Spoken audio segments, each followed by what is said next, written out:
Porque o Brasil é um país conturbado, não é para amador. Tem gente que sonha que o Brasil vai virar Estados Unidos, nunca vai virar.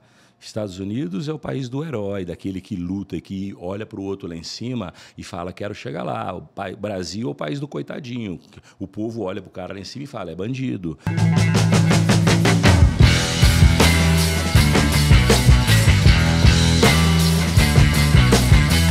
Olá, seja bem-vindo a mais um episódio do Café The Brokers. Eu sou Denis Pinheiro. E eu sou a Cíntia Sávio. E o nosso convidado de hoje dispensa apresentações, né, Denis? Com certeza. Mas eu vou falar que ele tem mais de 30 anos de experiência, mais de 15 anos como CEO. E a gente hoje tem o prazer de receber aqui Lázaro do Carmo. Bem-vindo, Lázaro. Eu que agradeço. Obrigada, né? Obrigada por estar aqui com a gente hoje. A gente é tão próximo e estava difícil de achar data, né? Agora bateu. Exatamente. Rapaz, a senhora não tem que casar a data, tem que casar a data. Caramba, vamos bater essa agenda. Não teve agenda, vai. Estamos aqui hoje, à meia-noite. Brincadeira. Teve que ser depois do horário do expediente, que não dava. A agenda do Lázaro é cheia, né? Lázaro, vamos lá, vamos começar falando o seguinte, ó. Crise é o cacete. Né? O que as pessoas não veem na crise e que as pessoas como você, pessoas de sucesso, conseguem enxergar na crise? Pensa assim, causa é estado natural da vida. Isso é uma filosofia que eu tenho há muito tempo. Pensa, não existe uma época de ternura, de tranquilidade para você fazer as coisas da sua vida. Se você ficar esperando o momento certo, nunca vai ter momento certo. Eu estou com 56 anos de idade, eu vivi década de 80. A inflação chegava a 75%, 80% ao mês. Você imagina? Carro usado era investimento. Então, era um país louco e muita gente ganhou dinheiro naquele ano. Década de 90, igual, um monte de transição política e econômica. O Brasil é um país conturbado, não é para amador. Tem gente que sonha que o Brasil vai virar Estados Unidos, nunca vai virar. Estados Unidos é o país do herói, daquele que luta e que olha para o outro lá em cima e fala, quero chegar lá. O Brasil é o país do coitadinho. O povo olha para o cara lá em cima e fala, é bandido, entendeu? E tem aversão à cultura rica por causa da cultura nossa.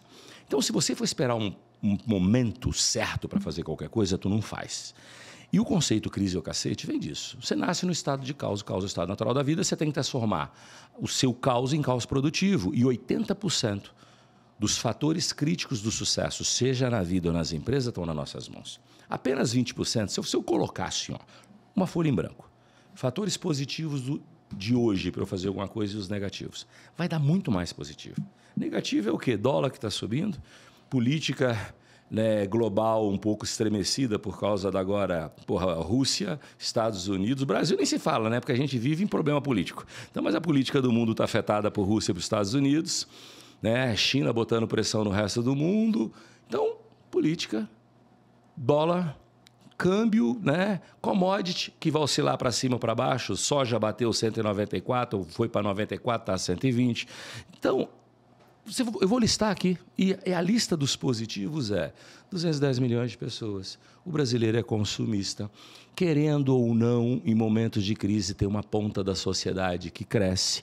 Todos os anos, quando você analisa o aumento de consumo, se você pegar hoje, quem que é o dono da maior empresa de proteína do planeta? Brasileiro? Quem que é o dono da maior empresa de consumo do planeta? Brasileiro, é 3G e JBS. E aí a gente vai listar. Então, se você for pegar indicadores de consumo, tudo bonitinho, para o lado positivo, o lado negativo, o espírito empreendedor do brasileiro, que intrinsecamente ele quer vencer, ele não tem a cultura de modelar o superior, mas ele tem a cultura de querer sair de onde ele está. Você vai achar mais positivo. Então, crise. Eu quebrei por causa do dólar. Tá bom. Todos os seus concorrentes, a The Brokers, todos os concorrentes quebraram? Não. Então, se vocês quebraram, vocês são ruins. Me desculpa.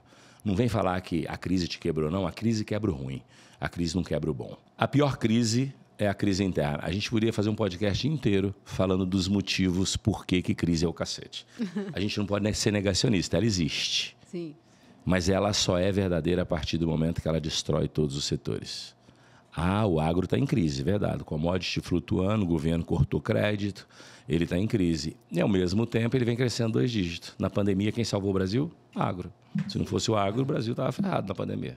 E o que diferencia, Lázaro, o cara que cresce seja meio à crise, porque a gente sempre está em crise, ou o cara que não sai do lugar. Isso para tudo na vida, desde da pessoa, vamos dizer, que nasceu lá perto de Belo Horizonte, né, numa região ali, a um empresário que está lutando nesse meio aí. O que diferencia a pessoa que avança e não retrocede? Eu tenho conceitos próprios ou pessoais disso que dá para a gente fazer uma lista também, né? Como crise cacete não é só um fato, quem tem sucesso e quem tem não sucesso também não é um único fator.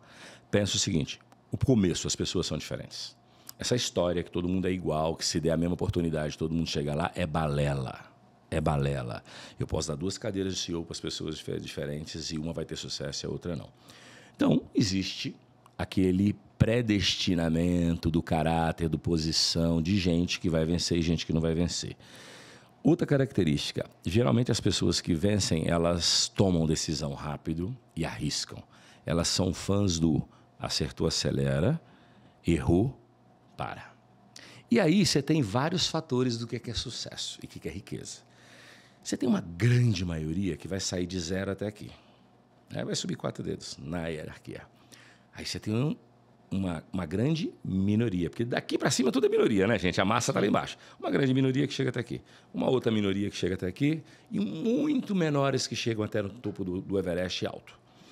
E aí vai diferenciando. Primeiro, né? Lá embaixo eu falei, aquele cara que tem uma predestinação, que quer correr o risco, que está ali bonitinho. Qualificação ajuda. Escolher certo o que vai fazer. Lázaro, qual é o melhor segmento para investir? Investe naquilo que você conhece. Então, todo mundo que deu certo, botou todas as fichas naquilo que ele conhecia. Então, é outro passo.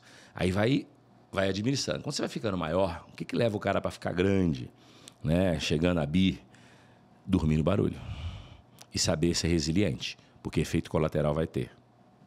Então, a resiliência, a determinação, você apostar as fichas naquilo que você domina, o conhecimento, a linha do teste e do erro. Então, são conjuntos, a gente pode listar 100, né?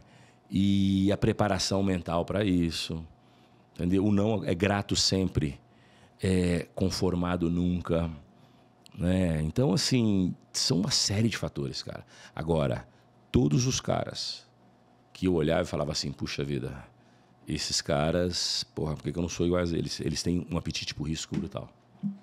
Brutal, é tudo ou nada. O Silvio era um cara tudo ou nada. E eu conheço um monte de gente assim, entendeu? Que é tipo tudo ou nada. Eu falo, eu sou um cara que eu chego a correr alguns riscos, mas tem risco que eu não quero correr. Tem risco que você sabe que a chance é mínima, então não vou. Tem cara que é all-in na chance mínima. Então, esses caras são um pouco assim, sabe?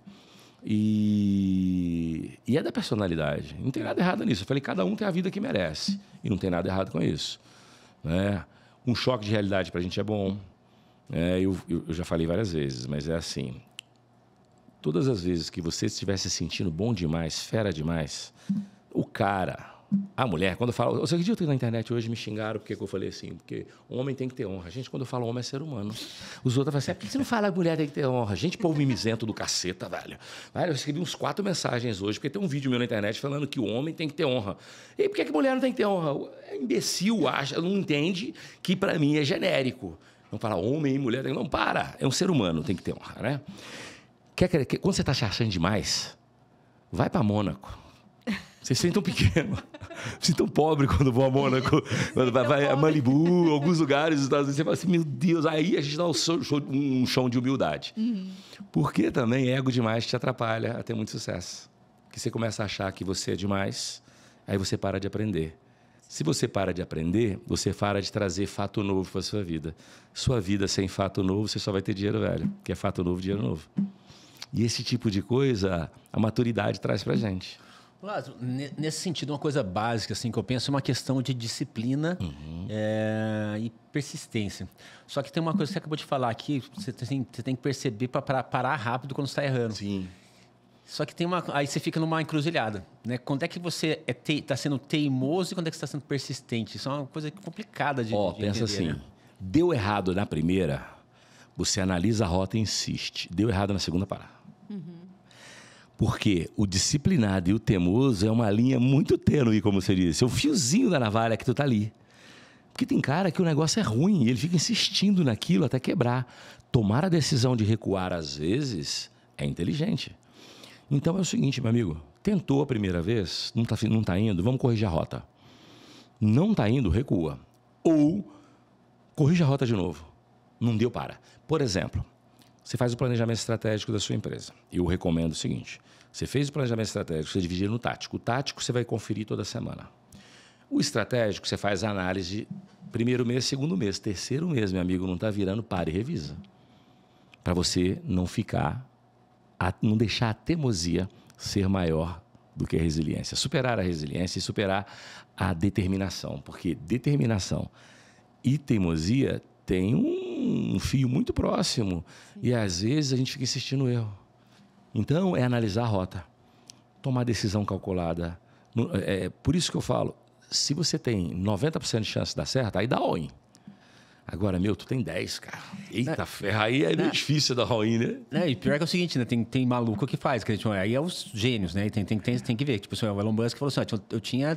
Né, 10% de chance de dar certo e ele foi e insistiu. Só que o cara é genial, atrai as pessoas, os caras assim que é... E quantos que não deram certo fazendo loucura dessa é que ninguém sabe, né? Denis, pensa assim, quantos Elon Musk tem na vida? Quantos Steve Jobs? Quantos Zuckerberg? Quantos Hermílio de Moraes? Quantos Abílio Diniz? Quantos Silvios tem na vida? 8 bilhões de pessoas surgem esses caras. Então, assim, a gente tem que ter esses caras admiração... A gente tem que ter nesses caras como referência, mas nunca modelar. Você não pode modelar. Alguém que você não consegue... Completamente outlier. Porque você não vai chegar lá. Eu falei isso já várias vezes, e até em podcast. Uma vez eu estava entrevistando um cara, e eu perguntei ele quem ele modela. Ele falou, Elon Musk. Eu falei, meu filho, tu vai lançar carro elétrico? Não. Tu vai lançar foguete? Não. Então, por que de acho tu tá modelando Elon Musk, irmão? Admiro o cara. Eu admiro, respeito. A gente tem que dar honra a quem tem honra, né, bicho? A gente tem que...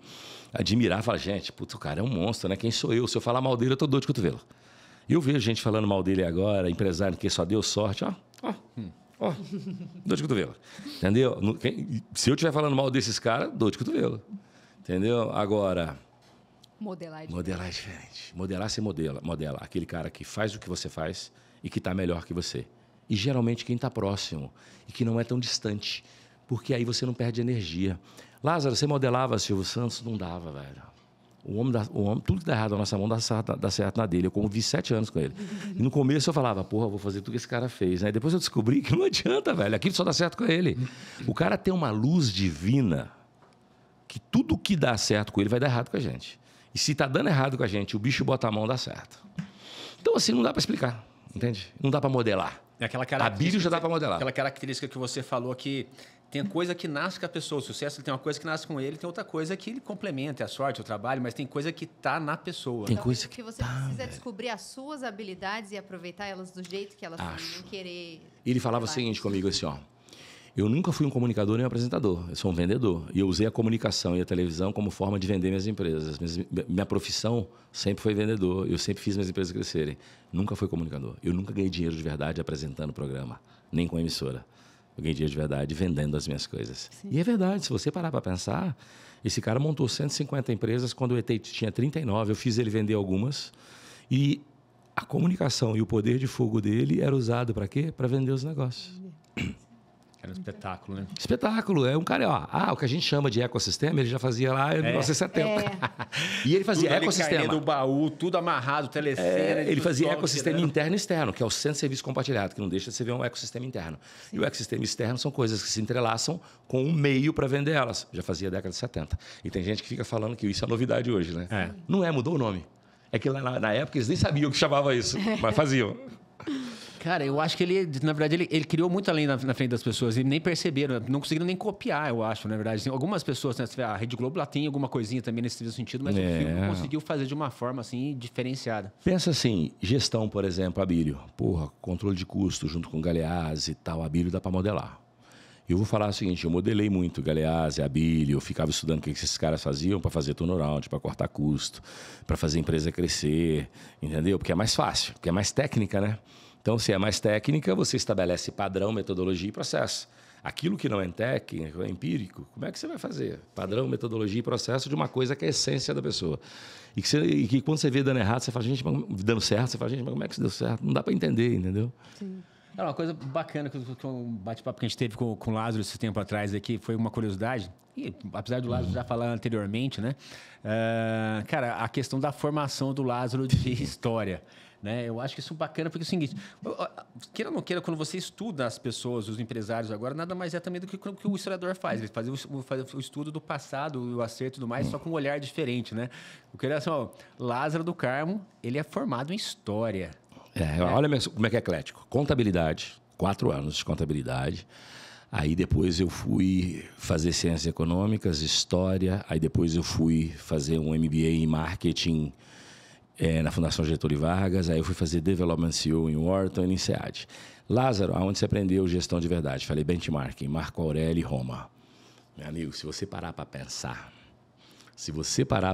o que Roma fez há 2 séculos atrás... É muito mais do que China faz hoje. 2 milênios, né? 2 milênios, séculos, não, desculpa, século não, milênios. 2 milênios atrás, é verdade. Século já estava quebrado, tadinho. 2 milênios atrás. Esses caras dominaram a metade do mundo. Sim. A cavalo. Dá para entender?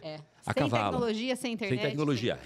Aí eles queriam recrutar gente para construir obra. Vamos para a guerra, vamos ver o inimigo mais fácil, vamos lá dominar, vamos pegar o espólio, que é recurso financeiro, e vamos trazer gente que é mão de obra. Sim. Hoje a gente faz contratação e seleção e busca dinheiro no banco. Antigamente ele tomava dinheiro na guerra. E a cavalo, o que era mais difícil ou mais fácil? Ah, não, mas porra, brutalidade. Era o modus operandi da época. E precisava ter os influenciadores que iam trazer os guerreiros, né? E se você tá achando que tá difícil contratar agora... Você imagina 3 mil anos atrás. Egito, a mão de obra egípcia era a maioria por escravos e morriam milhares de pessoas por mês para construir as pirâmides. Sim. Hoje tem GPT, na minha época era estudo, né? Porque eu estudei os 33 Césares e os 33 Ramsés e os 12 Césares. Egito, construção de Egito. Mão de obra, morriam milhares de pessoas. E também, de onde vinha essa mão de obra escrava? A guerra. A forma que se tinha de ter riqueza monetária e mão de obra, que é os nossos colaboradores, era através da guerra. E esses caras só tinham uma estratégia perfeita para isso. Entendeu? Então, pensa em termos jogo de poder e política. No Senado romano, que o imperador era eleito principalmente pelo Senado, vinha de família bastarda, tirando Marco Aurélio e Júlio César, os outros eram de forma mais política. Marco Aurélio e Júlio César porque eram generais de guerra e tomaram o poder na base da força, né? Mas fora isso, então a gente aprende, impossível pensar no futuro, viver o presente sem conhecer o passado. Sem conhecer o passado, também até meus 40 anos, meu livro de cabeceira era Estoicismo, sobre filosofia e história. E eu já era presidente de empresa. Aí, hoje, eu mudei um pouco, até porque minha agenda, cada vez mais que eu falo que eu vou tirar o pé, eu vou atolando mais o pé, vai complicando a minha vida, entendeu?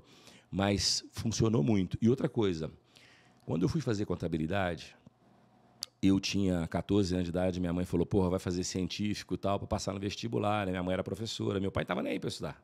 Se eu falasse, vou parar amanhã, ele estava nem aí, isso mesmo, vai parar mesmo, vai aprender a dirigir caminhão, entendeu? Só que eu falei com ele, aí eu encontrei com 2 amigos, né? E a gente falou, cara, o que nós vamos ser da vida, né, bicho? A gente morava lá na periferia, ele falou, porra, vamos fazer contabilidade no colégio 1º de maio e vamos montar um escritório de contabilidade nós 3. Então vamos. Aí eu cheguei em casa e falei que ia fazer contabilidade. Minha mãe, não. A mentalidade empreendedora, né? Falou, mãe. Aí a minha mãe, não, mexe com isso não, vai fazer científico, passar no vestibular. Eu falei, mas se eu não passar, eu vou fazer o que na vida? Entendeu? Não, meu pai vai ser mecânico. Eu falei, não, Deus me livre. Fiz contabilidade. Estudando balanço, balancete, tudo que entra debita, tudo que sai acredita, livro razão, fluxo de caixa, DRE, aos 15 anos. Eu uso isso até hoje, eu estou com 56. Sim. Isso me fez ser um CEO. E eu tomei a decisão, é a primeira coisa que eu tomei de decisão que me ajudou a entender de número, finanças, para chegar lá e me proporcionou eu fazer história. Depois vou te falar o que é história, outras coisas, porque eu já era bom de finanças, que enquanto eu era garotão, eu fiquei estudando contabilidade. Que legal. Entendeu? Mas aí você fala, você planejou isso? Porcaria nenhuma, eu só não queria ficar sem uma profissão logo cedo, com 18 anos. Isso vai te ajudar no futuro. Nem pensei nisso, pensei no momento. E foi muito legal. E outra coisa que a história me ajudou.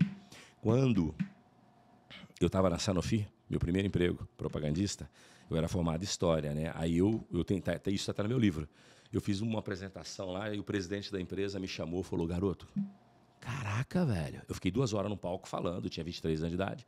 Falou, estou impressionado com você. Eu estava falando sobre um produto. Eu não me recordo se era lançamento de Aprovel ou de Oroxadin. Era um desses 2 produtos.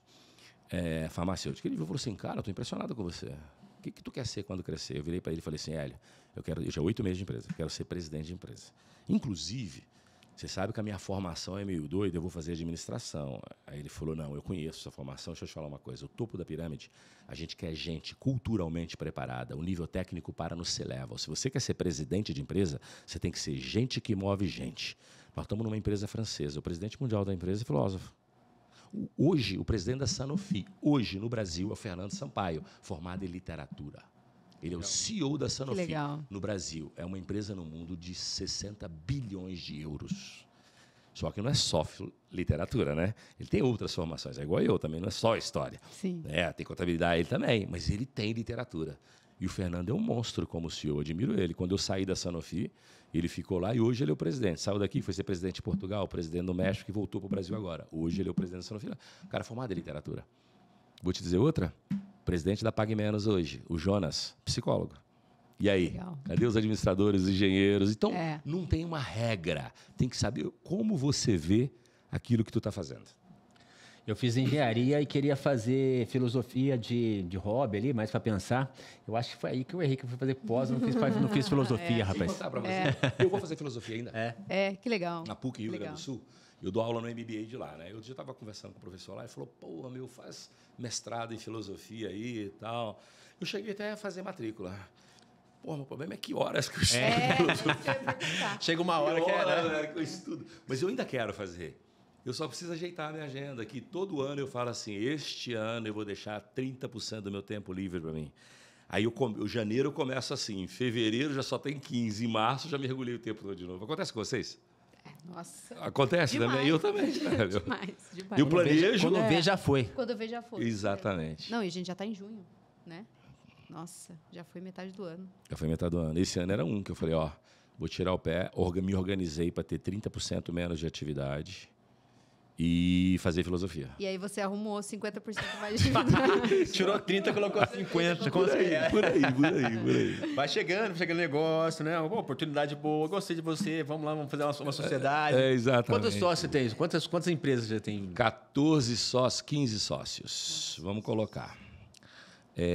Tem uma de educação que vocês conhecem, né? Que só nessa lá eu tenho mais 5, né? Que eu tenho 50 e o grupo PWR tem 50, que estão 5 lá dentro.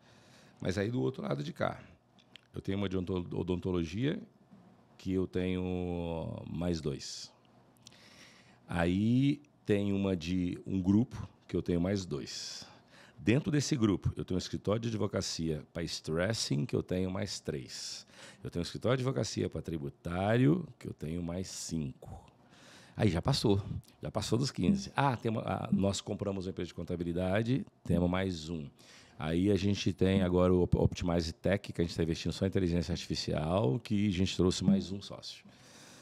Entendeu? São muitos sócios, hein? Então, são muitos sócios. E eu não opero nenhum. Os 30% vai diminuindo. Porque, queira ou não queira, a imagem do Lázaro é importante estar presente nos negócios. Tem que estar dentro do negócio. Por exemplo, hoje eu passei, ontem e hoje, a tarde inteira lá no Optimize.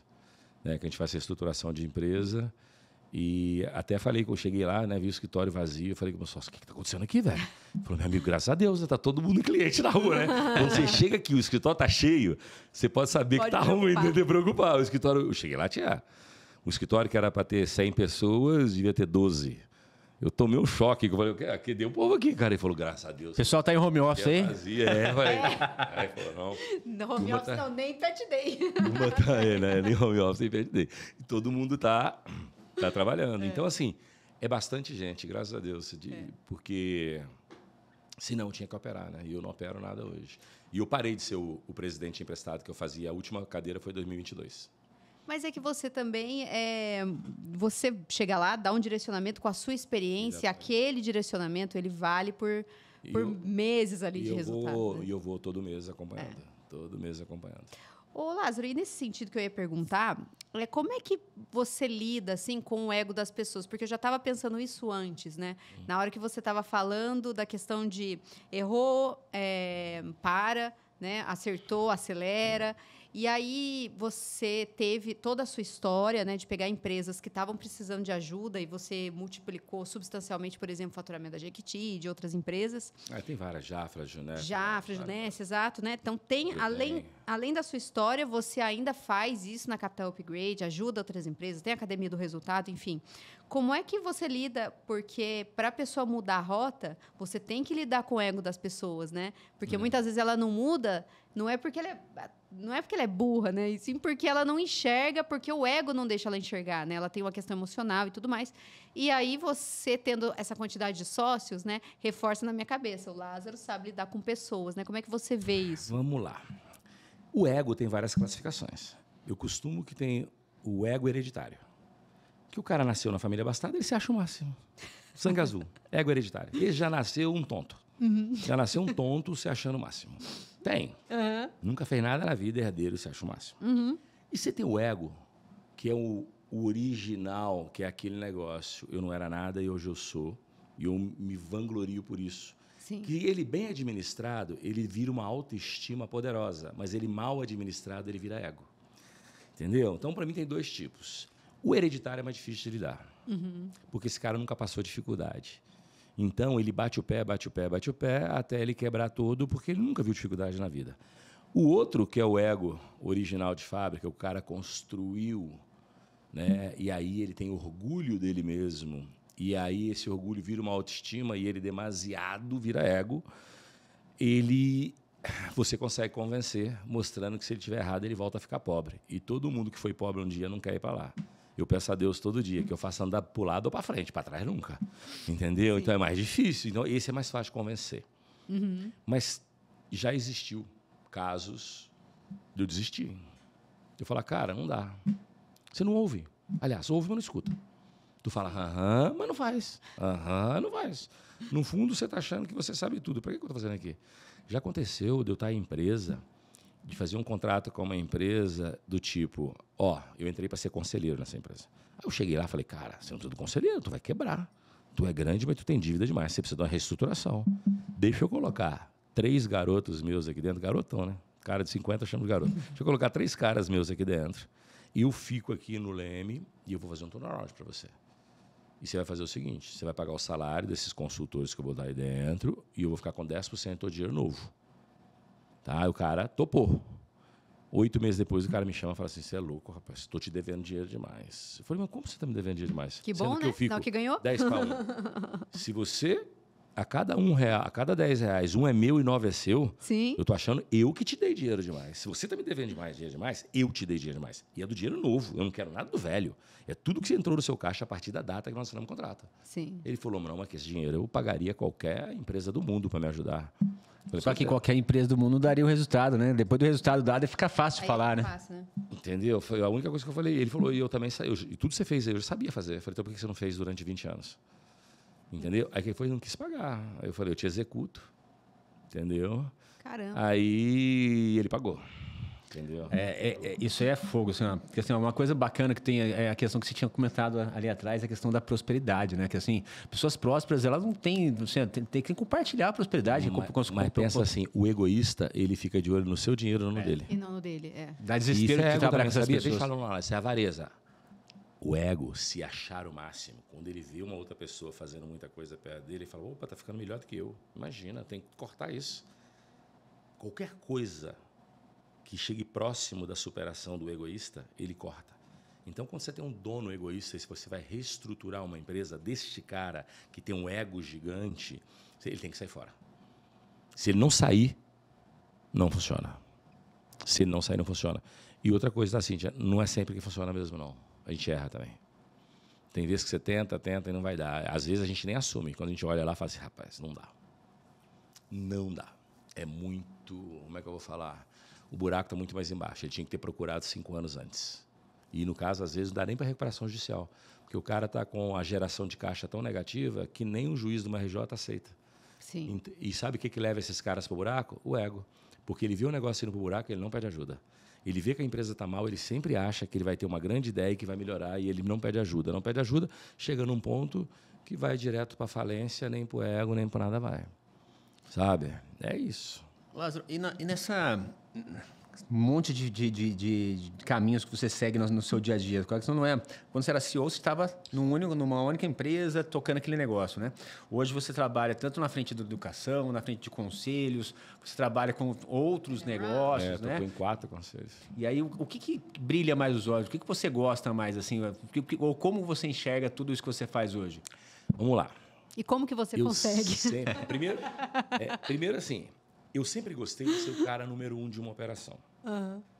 Então, tanto que era assim, eu fiquei minha vida inteira. Em 2015 eu saí. Aí, em 2015 mesmo, eu assumi a Jafra. Saí em 16. Aí eu fui montar a Vitalize para ser CEO no Brasil, na Argentina, no Brasil, na Alemanha, nos Estados Unidos, como dono, como sócio. Aí deu tudo merda, foi uma catástrofe na minha vida, tá vendo que a gente erra. Aí eu saí. Aí, passado um pouco, apareceu uma proposta para assumir uma empresa americana no Brasil que estava indo muito mal, consertar ela, porque os donos queriam vender. Eu não aceitei em 2018, aceitei em 2019. Então, eu gostava dessa operação. Eu gosto até hoje. O que aconteceu? Depois de 2022, comecei a ter muita dor de cabeça com isso, entendeu? Porque você entra, você conserta o negócio, fica de representante legal, depois você sai, tem um monte de efeito colateral, uma merda. Aí eu falei, não, vou focar mais em conselho de administração. O que eu gosto do conselho? Eu aprendo. Imagina, sou conselheiro do time do Curitiba e eu não entendo nada de futebol. Do Grupo Bom Pastor, que é um grupo de cemitérios, crematórios, funerárias, plano funerário e multiassistência, né? De uma rede de farmácia. Então, a Febracis do Paulo, sou conselheiro advisor dele, que é outro tipo de educação mais para a mentalidade. Cada um desses negócios são... A Logplace, que é transporte. Cada um desses negócios, que são completamente diferentes, ela serve de fonte de aprendizado para mim. E eu acho que o dia que eu parar de aprender, eu emburreço. Sim. E o meu maior medo é ficar burro ou demente. Entendeu? Eu peço a Deus que preserve minha saúde, principalmente meu cérebro. Ficar burro e demente, me assusto. E a inteligência artificial, a modernidade hoje, emburrece as pessoas. A gente fala assim, agora a gente está mais inteligente para a inteligência artificial. Está burro. Sim. Eu parei de usar HP. Eu usava HP. Até que um dia o menino chegou e falou, por que o senhor está aí há 15 minutos fazendo conta? Pera aí, o ChatGPT fez a conta para mim. Aí deu uma diferença de 100 mil, ele falou, o senhor que errou. Aí eu fui conferir, era eu mesmo, lá, o GPT estava certo. Uhum. Eu comecei a usar o ChatGPT, parei de usar HP. Outro dia eu peguei lá na minha mesa e falei, como é que é mesmo? Enter o quê mesmo? Eu já não lembrava mais. Sim. Falta de exercício cerebral, o excesso de informação, o excesso de facilidade, atrofia cérebro. Então tem que ter medo disso. E o conselho me ajuda. Então vamos lá, eu gosto de estar na operação. Hoje eu não estou. Tomei a decisão de não estar. Sim. Entendeu? Tem sócio meu que fala, bicho, fica aqui de presidente um tempo. Tá? Eu falei, minha pau, Juvenal. Ainda mais de coisa minha. Então, pode ser que um dia eu volte, que eu gosto da operação. Aí, outra forma, o conselho, eu gosto muito, porque é uma forma de aprendizado sobre setores diferentes. Cara, eu consigo discutir joalheria, eu consigo discutir mineração, eu consigo discutir supermercado, eu consigo discutir rede de farmácia, eu consigo discutir cosmético, eu consigo discutir funerária. Agora eu estou conseguindo discutir a parte de trás do futebol, porque eu também continuo sem saber porcaria de futebol, mas a parte de trás, sim. Transporte. Se eu não ficasse alguns anos, porque nenhum aprendizado vem em 6 meses. Sim. Você tem que ficar 2, 3 anos no conselho para você falar que conhece razoavelmente aquilo. Porque para você conhecer bem é mais de 5. Entendeu? Então, eu gosto disso tudo. A outra pergunta, como é que você faz isso? Cara, eu tenho uma agenda draconiana e regra batida. Se você olhar aqui, é o dia inteiro aqui. Fernanda falando comigo, Gabriel falando comigo, Davi falando comigo, a Beatriz, que ela da Optimize, falando comigo, para eu não perder hoje, por exemplo. O Gabriel me avisou de manhã, você sabe que você tem o The Brooks à noite, né? Eu falei, sei que tenho. Aí deu 5 horas, ele falou comigo, esquece não, hein? Pode ser 19 horas. Eu falei, rapaz, eu vou sair daqui 6 horas, será que pode ser 6h30? Porque ele me volta. Pode sim. Então, assim, é agenda, cara. Não existe nada no mundo que organize mais uma pessoa a questão de agenda. E também tem o seguinte, tem que ver o quanto você tem de capacidade de foco. Tem gente que consegue ter foco em 10 coisas. Tem gente que consegue ter foco em 2, tem gente que consegue ter foco em 1, tem gente que consegue ter foco em nada e bota a culpa na TDAH. Para mim é lerdeza. Entendeu? Mas bota a culpa na TDAH. Tudo é TDAH, né? Na minha época, terapeuta de TDAH era uma Havaiana que a mãe da gente usava, entendeu? Nada que o Havaiana não resolvesse. Hoje é terapia, né? Todo mundo tem TDAH. Todo mundo. Na moda tem TDAH. Mundo. Cara, meus 3 filhos. Meus 3 filhos têm TDAH. É tipo quando você leva a pessoa no médico, tá com virose. Agora você leva no psicólogo, tá com TDAH. Tá com TDAH. Entendeu? E você não sabe da maior, né? Se tiver um laudo da TDAH, não toma bomba na escola. Não sabia? Eu não deixo levar laudo para a escola. Tem, vai ficar em casa. Não vai para a escola, meu amigo. Eu não quero criar filho ancorado numa bengala. Isso, é isso. Eu vejo como uma bengala, né? É uma bengala. Não, meu filho, vai se esforçar. Uma TDAH tá ruim, estuda mais 2 horas. Tá difícil, estuda mais 4. Tá difícil concentrar? Lê 5 vezes o livro. Aí eu li e não aprendi. Lê 5. Mas e o tempo? Te vira, negão. Pensa assim. Você é outra lei da vida que eu aprendi, escutei de um professor falando isso. Lázaro, você é obrigado a cobrir suas deficiências por horas de trabalho ou horas de estudo. Se você é muito eficiente, você trabalha ou estuda o necessário.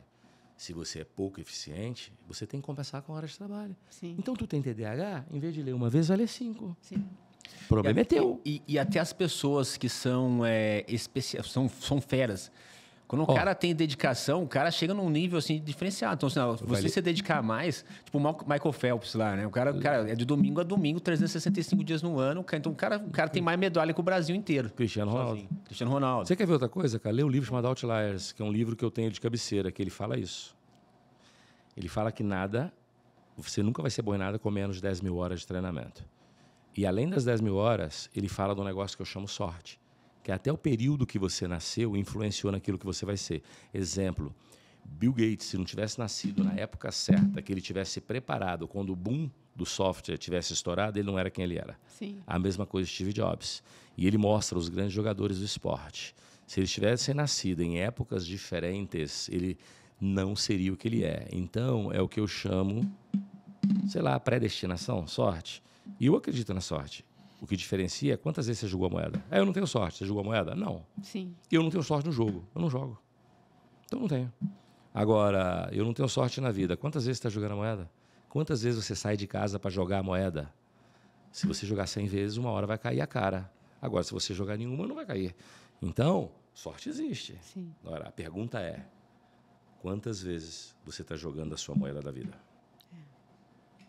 É isso mesmo. A questão da disciplina é uma coisa muito interessante, né? Assim, se você for disciplinado, vai conseguir. Tipo, um empresário tem que ser disciplinado e um cara fisiculturista também tem que ser disciplinado.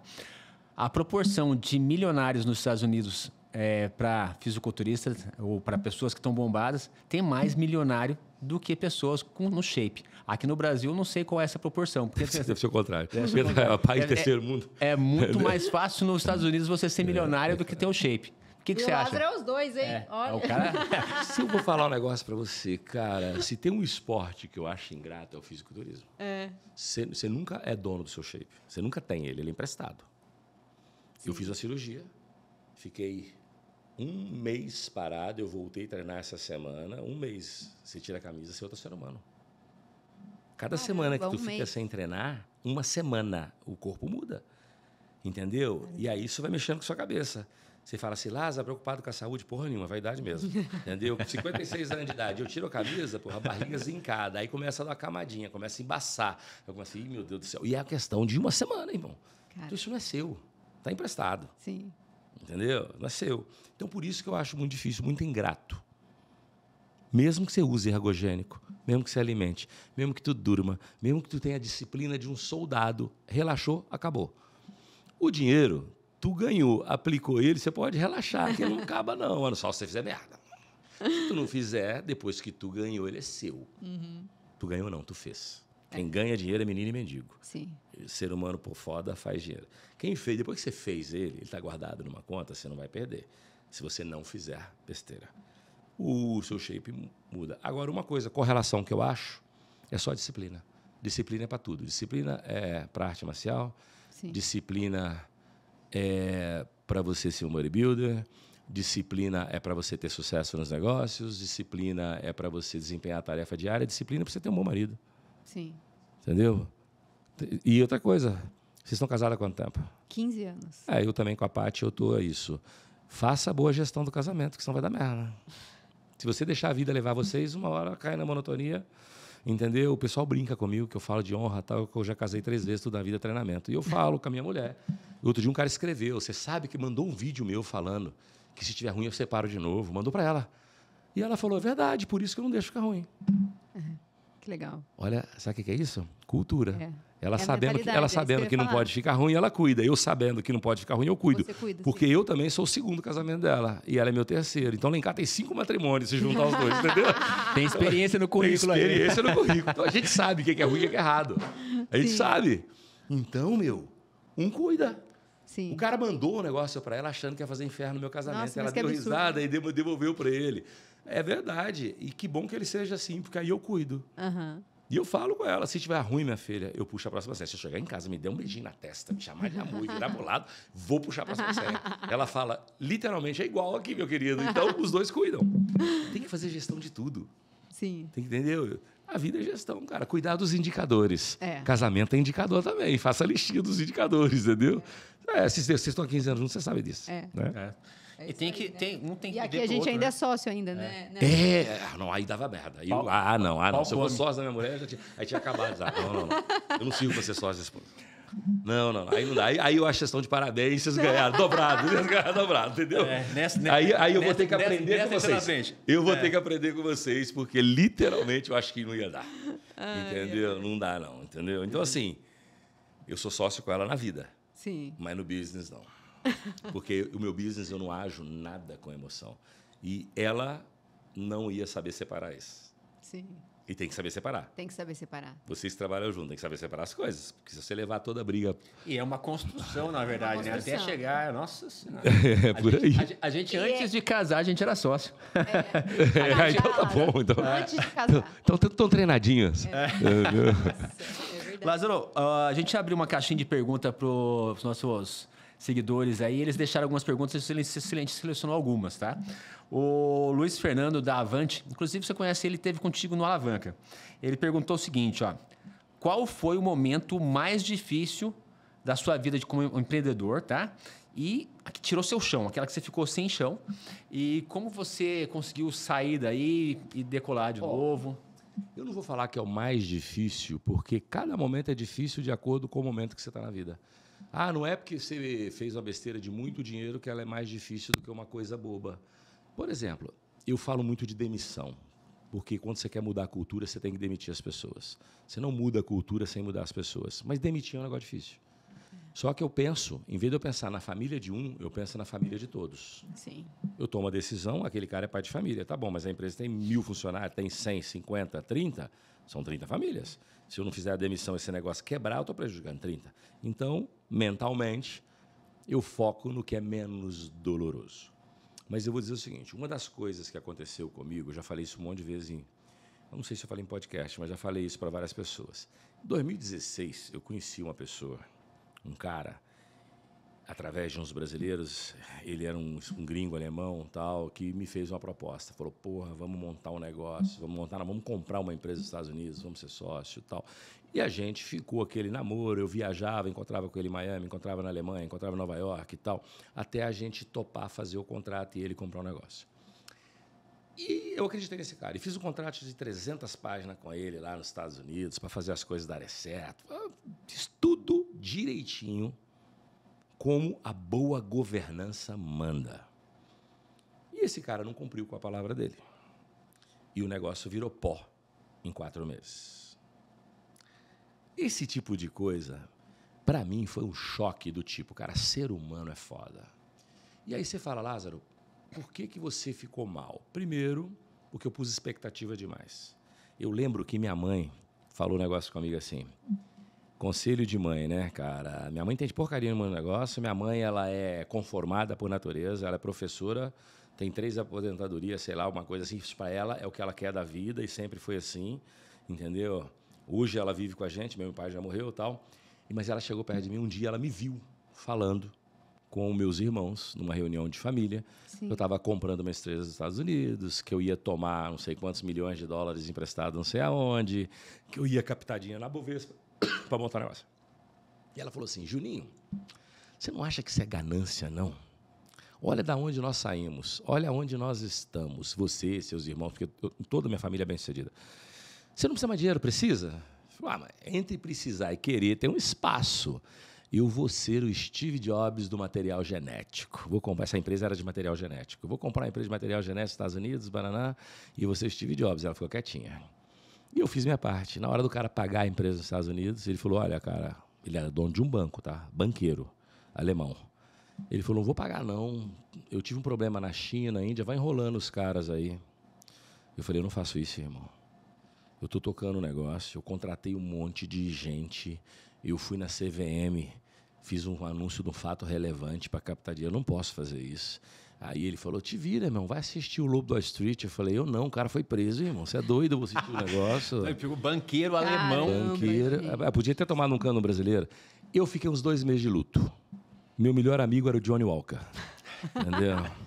Até o dia que a Patrícia, minha mulher, chegou um dia perto de mim. Primeiro, minha irmã chegou perto de mim um dia e falou, bicho, por que você tá assim? Quem faz, faz sempre, para com isso. Eu falei, é verdade e tal, mas sabe o que era o negócio? O negócio do ego ferido. Sim.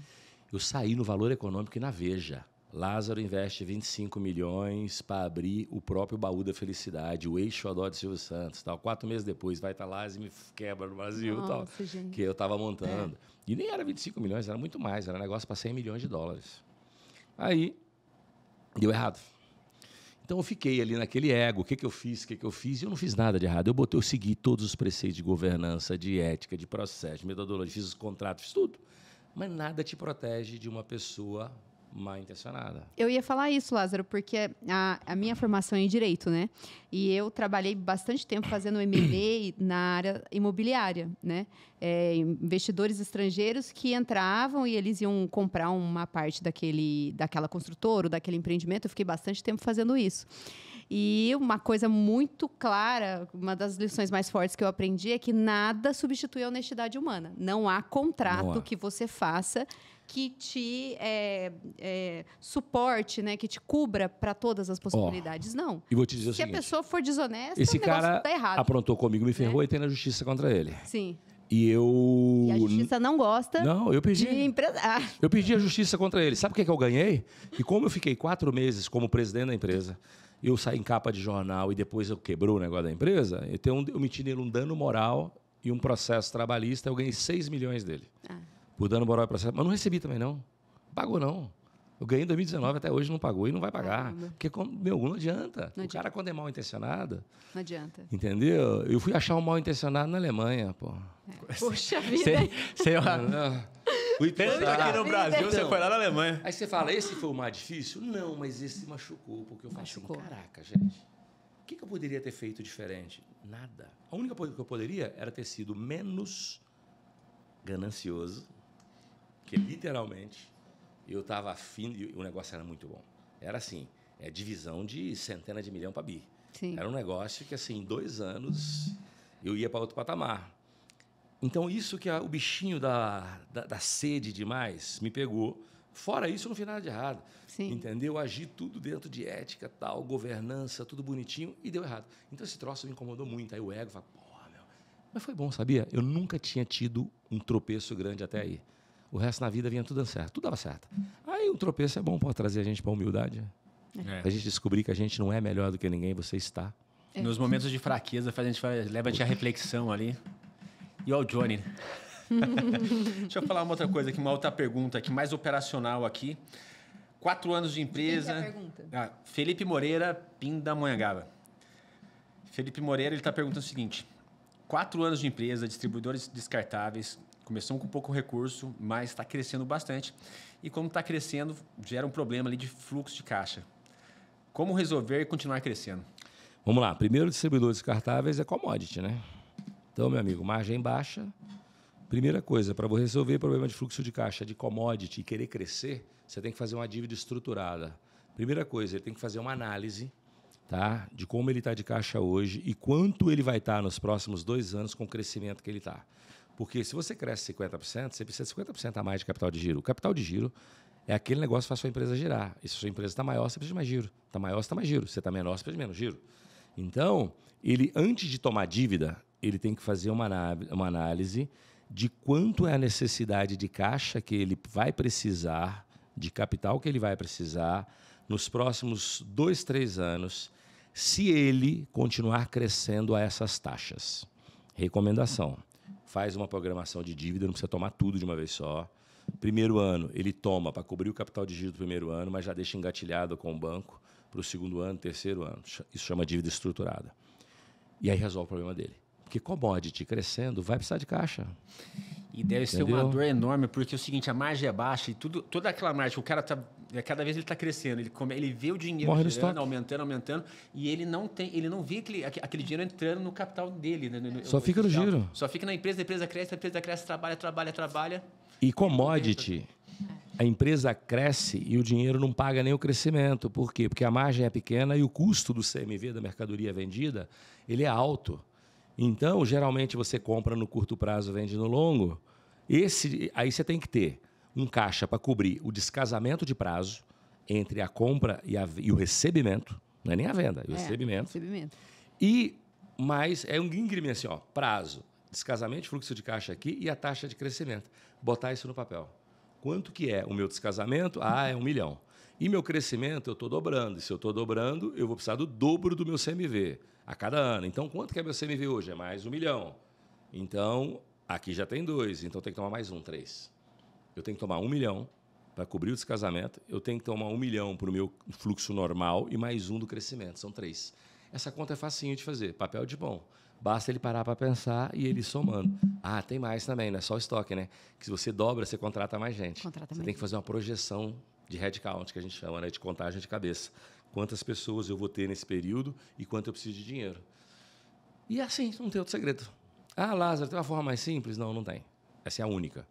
Não vai ter nenhum sabichão no mundo que vai inventar outra. Não, você vai negociar com os fornecedores para diminuir o prazo. Você negocia. Mas inverter o jogo é difícil. Entendeu? Você começar a receber primeiro para depois pagar, putz, é bem difícil. Se você conseguir diminuir um pouquinho, já vai ajudando, né? É importante tentar. Por um dia que você ganha, cada passo que você der nesse sentido ajuda muito, porque já capital que você... Mas é uma construção, né? Não, você tem que fazer a negociação para encurtar o máximo possível. Mas vai chegar uma hora que chegou no limite. Sim. Aí você tem que ter o dinheiro para cobrir aquele prazo de descasamento. E depois você tem que ter o dinheiro para crescimento.